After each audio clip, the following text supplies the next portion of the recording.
The night should have been perfect, a lively celebration with friends, good music, and an air of joy filling the room.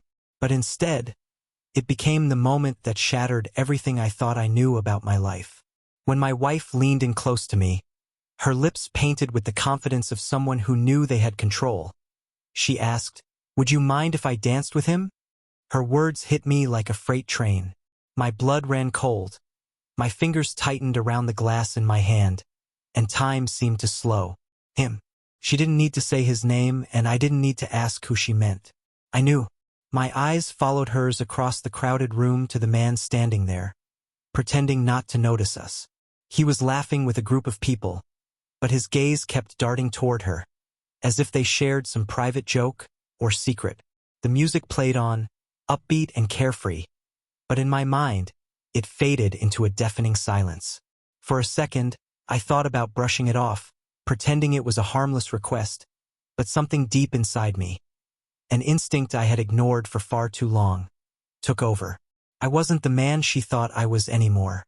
Calmly, I set my drink on the table, looked her in the eye, and said, "Dance with him and stay single, because I don't want you anymore." The words came out cold, cutting through the air like a knife. She froze, her smile fading into shock. Around us, the party continued, oblivious to the storm brewing at our small table. But in that moment, I could feel it. This wasn't just about a dance. This was the culmination of months, maybe years of lies and betrayal. This was the beginning of the end. From the outside, we seemed like the perfect couple. I was the dependable one, calm, devoted, and hardworking. People often told me I had a steady head on my shoulders, the kind of man who could weather any storm. I worked long hours managing my small construction business, proud of the life I was building for us. And then there was her, my wife, the charming centerpiece of every room she entered, with a laugh that could light up the darkest days. She had a way of making everyone feel special, and I fell for her just like everyone else. To the world, we were the definition of stability and success. But behind closed doors, things weren't as perfect as they seemed. For years, I brushed off the little things, moments I now realize were cracks in the foundation of our marriage. At first, it was nothing significant. A shift in her tone when we talked, a fleeting distance in her gaze. I chalked it up to stress, maybe boredom. Everyone goes through phases, I told myself. Then the silences began. We used to talk about everything. Over dinner, we'd share stories about our day, laughing over little jokes no one else would understand. But somewhere along the way, those conversations grew shorter, more strained. Sometimes she'd get lost in her thoughts, staring past me as though I wasn't even there. When I asked her what was on her mind, she'd smile, a hollow, rehearsed kind of smile, and say, "Nothing, just tired." I wanted to believe her. I wanted to believe that our love was strong enough to withstand whatever unspoken worries were weighing on her. But the signs kept piling up. She started staying out later, claiming she was catching up with old friends or needing time to herself. Her phone, once a shared space where we'd swap playlists and funny pictures, became something she guarded like a secret. It was the little changes in her routine that gnawed at me the most. The way she started dressing up for the most mundane errands. The sudden gym memberships and spa appointments. She'd say, "I just want to feel good about myself," and I wanted to believe her. But there was something in the way she avoided my eyes when she said it that left me uneasy. I told myself I was overthinking, that I had no reason to doubt her. But there were moments when the unease became impossible to ignore. Moments when she'd glance at her phone and a small, almost imperceptible smile would creep across her face. A smile I hadn't seen directed at me in months. Looking back, the signs were all there. Our marriage was fraying at the edges, but I was too caught up in the rhythm of life to see it clearly. I loved her, trusted her, and I thought that was enough. I didn't realize that the woman I had built my world around was slowly pulling away from me, piece by piece, until it was too late. In the weeks leading up to the party, I couldn't shake the feeling that something wasn't right. I'd always prided myself on giving her the space she needed. I wasn't the kind of husband who questioned her every move or checked her phone. But as the little changes in her behavior piled up, the unease inside me began to grow. She'd started spending more and more time on her phone, always texting someone or scrolling with a small smile on her face. When I'd walk into the room, she'd quickly lock the screen or set the phone face down on the table. At first, I didn't think much of it. Everyone's glued to their phone these days, right? But then there were the times she'd excuse herself to take a call in the other room. Her voice hushed, the conversations brief and vague. Just a work thing, she'd say when I asked. I told myself to let it go, but the knot in my stomach told me otherwise. The unexplained outings were harder to ignore. She suddenly had a busy social calendar. Meeting old friends, grabbing coffee, running errands that took hours longer than they should. Each time she'd come back with some casual excuse, her tone light, but there was a restlessness about her, a nervous energy she couldn't fully hide. And then there was her sudden interest in her appearance.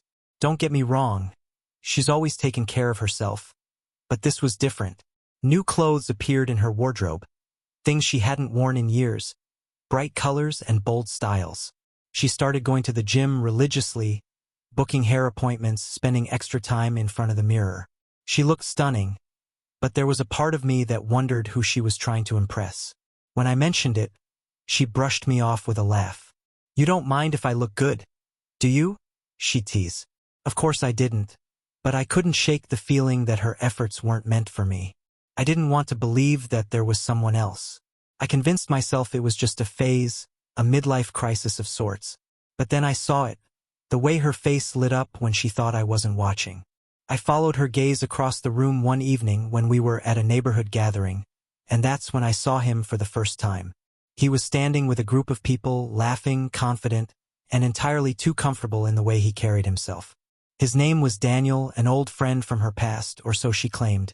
She introduced him to me casually, her voice light, her smile wide, but I saw something in her eyes that made my heart drop.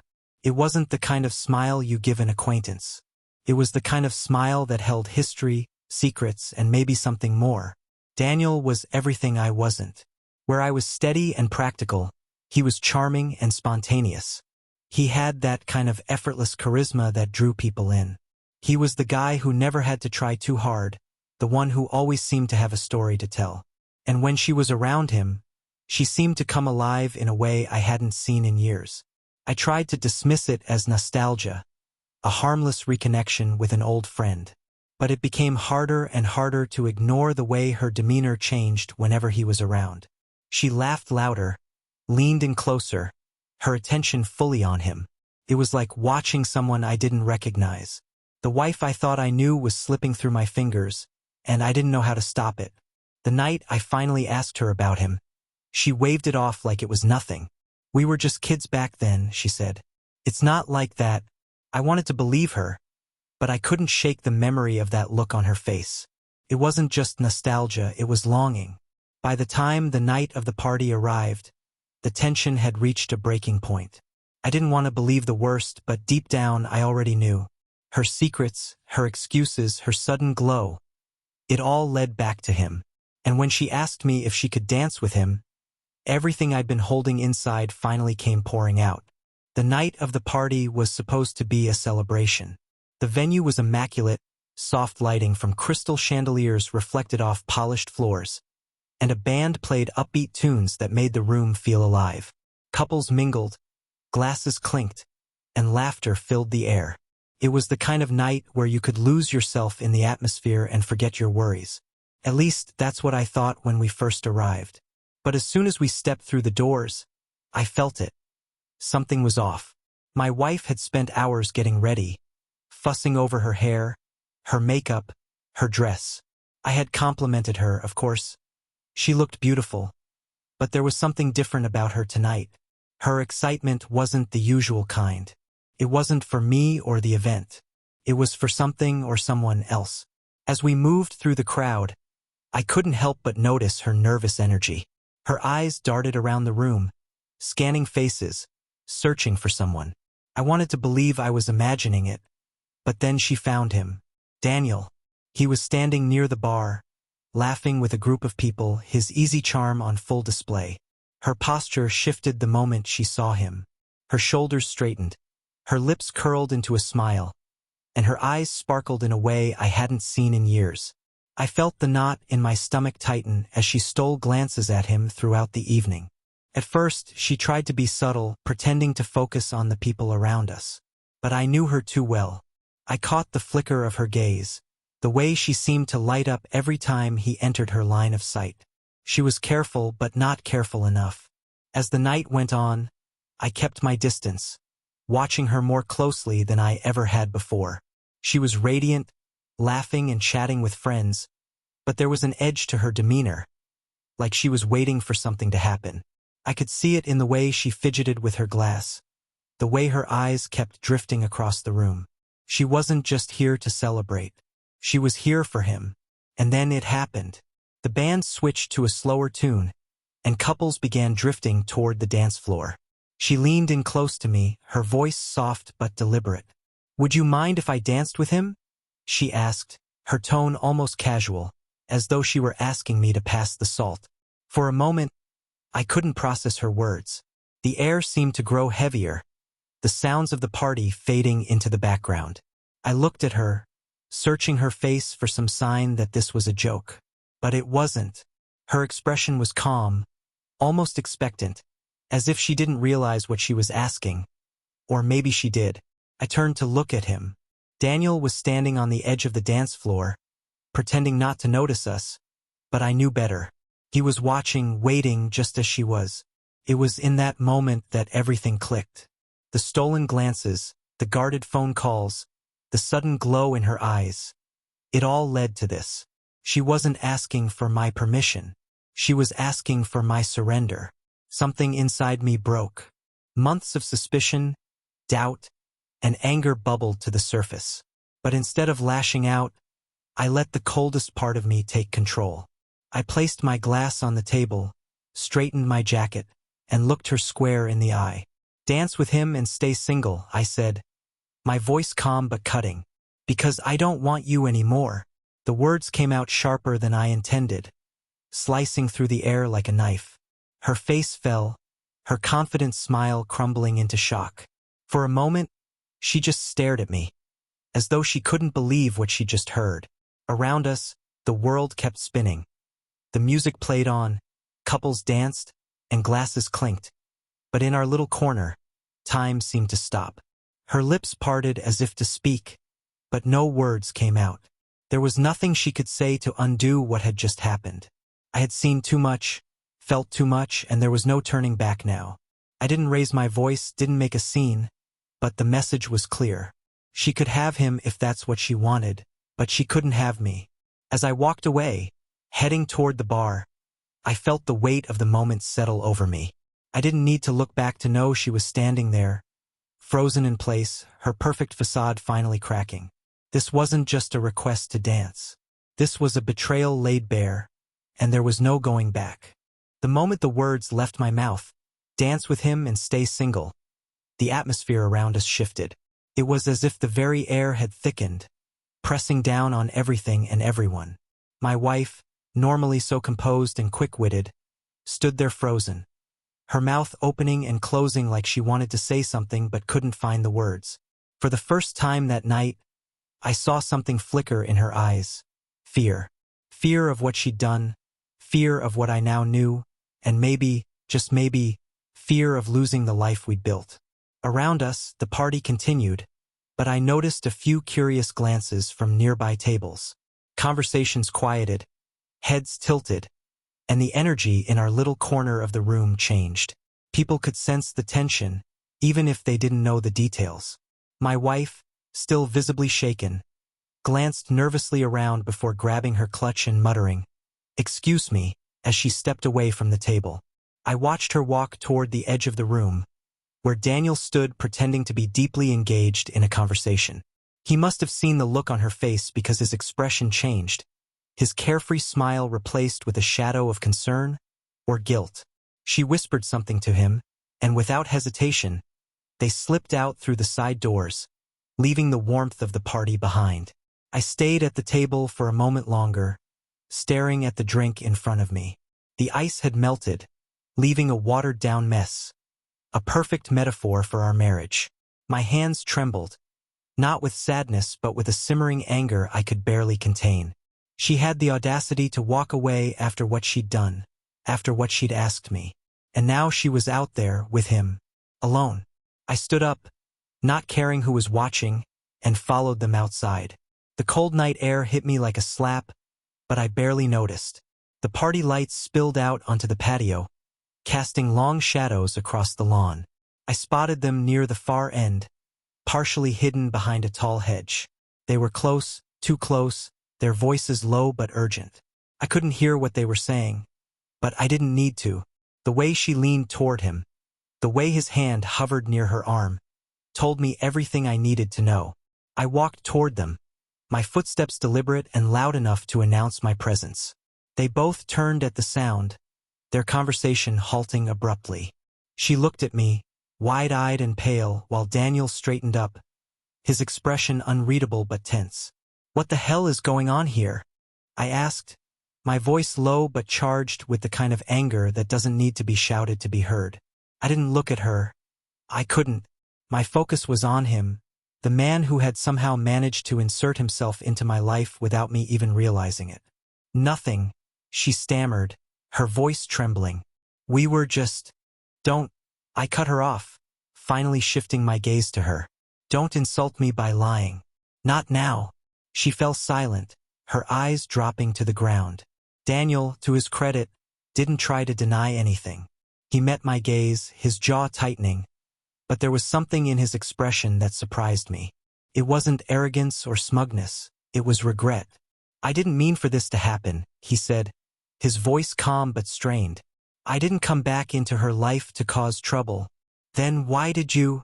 I demanded, my anger bubbling closer to the surface. "Why are you even here? Why couldn't you just stay in the past where you belong?" He hesitated, glancing at her as if searching for permission to speak. When she didn't respond, he sighed and ran a hand through his hair. "Because I couldn't let go," he admitted. "I couldn't stop thinking about her. When I saw her again, he paused, struggling with the words. "I thought there was still something there, something worth pursuing." I let out a bitter laugh, the sound harsh in the quiet night. "Worth pursuing? She's married. Did that mean nothing to you?" "I know," he said, his voice rising slightly. "I know, okay? I was selfish. I shouldn't have. But I couldn't help it. When we started talking again, it just happened." I turned to her then, my voice sharp. "And you? Did it just happen for you too?" She flinched, tears welling in her eyes. "I didn't mean for it to go this far," she whispered. I felt lost, and he reminded me of a time when things were simpler. "I didn't want to hurt you." "Didn't want to hurt me?" I repeated, my voice shaking. "Do you even hear yourself?" Daniel stepped forward, holding up his hands as if to defuse the situation. "Look, this is on me," he said. I pushed her. I made her feel like there was something more, but she never crossed the line. I stared at him, my anger temporarily replaced by disbelief. "You think that makes it better?" I asked. "You think it matters that she didn't sleep with you yet? The line was crossed the moment you decided my marriage was yours to interfere with." Neither of them had anything to say to that. The silence stretched between us, heavy with everything left unsaid. Finally, I turned back to her. "You made your choice tonight. Now you'll have to live with it." I didn't wait for her response. I turned and walked away, leaving them standing there in the cold. As I stepped back into the warmth of the party, I realized that something inside me had shifted. The betrayal had been laid bare, and there was no going back now. I didn't sleep that night. Even after the party ended, even after the guests had long gone and the house was quiet, my mind wouldn't stop racing. I replayed every conversation, every glance, every touch they shared in my mind, searching for the exact moment when things had gone wrong. And then it hit me, the moment hadn't come that night. It had been building for months, maybe even years. The signs were there, but I had been too blind or too trusting to see them for what they were. I thought back to the times I'd caught her smiling at her phone, brushing off my questions with a quick excuse. The late nights she'd spent catching up with friends. The weekends she suddenly needed to herself. Even the way she had started dressing differently, carrying herself with a confidence that hadn't been there before. I had chalked it up to self-improvement, a harmless phase. But now I realized it had been more than that. It had been about him. The moment of discovery came when I found an old photograph tucked into one of her notebooks. It was of her and Daniel, taken years before we had met. They were young, carefree, and undeniably happy. On the back of the photo, in her handwriting, was a single line. "Some things never really fade." I remember standing there in our living room, staring at that picture, feeling like the ground beneath me had given way. That was the first time I knew I had been replaced, even if she hadn't said it aloud. When I confronted her about it, she didn't deny knowing him. "He's just a friend," she said, her voice steady but her eyes betraying her. "I ran into him by chance, and we've been catching up." It's not what you think, but it was. I could see it in the way she avoided my gaze, the way she fidgeted with her hands. Still, I didn't push. I didn't want to believe that the woman I loved was capable of betraying me. So I let it go, convincing myself that I was overthinking. Now, standing in the ruins of that night, I couldn't help but wonder if I had been a fool all along. Maybe I'd ignored the signs because I didn't want to face the truth, that the woman I thought I knew was slipping away, and I had no idea how to stop it. The next morning, when we finally talked, her confession came slowly, painfully. She admitted to seeking Daniel out, though she swore she hadn't meant to. "I wasn't looking for him," she said, her voice cracking. "But when I saw him again, everything I thought I'd forgotten came rushing back. It wasn't supposed to mean anything, but it did." Her words cut deeper than I thought possible. "Why?" I asked, desperate to understand. "Why him? Why now?" She hesitated, tears streaming down her face. "Because I felt stuck," she finally said. "I love you, but I felt like we were just going through the motions. And when I saw him, it reminded me of a time when I felt alive. I didn't want to hurt you, but I didn't know how to tell you that I wasn't happy." Her admission left me reeling. She wasn't just confessing to a betrayal of trust. She was telling me that everything I thought we had built together had started to crumble long before Daniel came back into the picture. She wasn't looking for him. She was looking for a version of herself that she felt she had lost. But no matter how much she tried to explain, it didn't make it right. It didn't erase the fact that she had chosen to look outside our marriage instead of fighting for what we had. And as much as I wanted to hold on to her, to fix what was broken, I realized in that moment that some things might be beyond repair. The days after the party were some of the longest and most excruciating of my life. The house, once filled with the familiar rhythms of our daily routines, had fallen silent. We moved through it like strangers, careful to avoid crossing paths. When our eyes did meet, the weight of everything unspoken was unbearable. The tension was so thick that even the air felt heavy. It wasn't just a fight. It was the aftermath of something far more destructive. I buried myself in work, leaving early and staying late, doing everything I could to avoid coming home. But no matter how much I tried to escape it, the truth of her betrayal followed me everywhere. At night, I would lay awake staring at the ceiling, replaying her words in my head.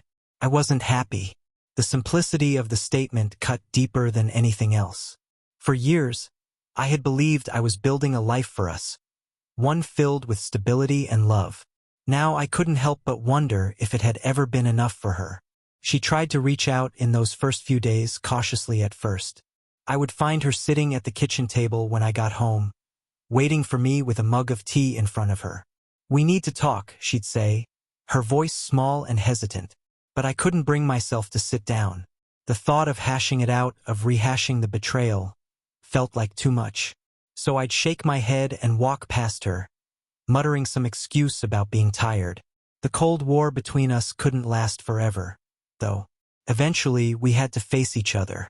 It happened late one evening, a week after the party. I came home to find her in the living room, the photo album from our wedding open on her lap. She looked up at me with red-rimmed eyes and whispered, "Do you even want to try?" Her question caught me off guard.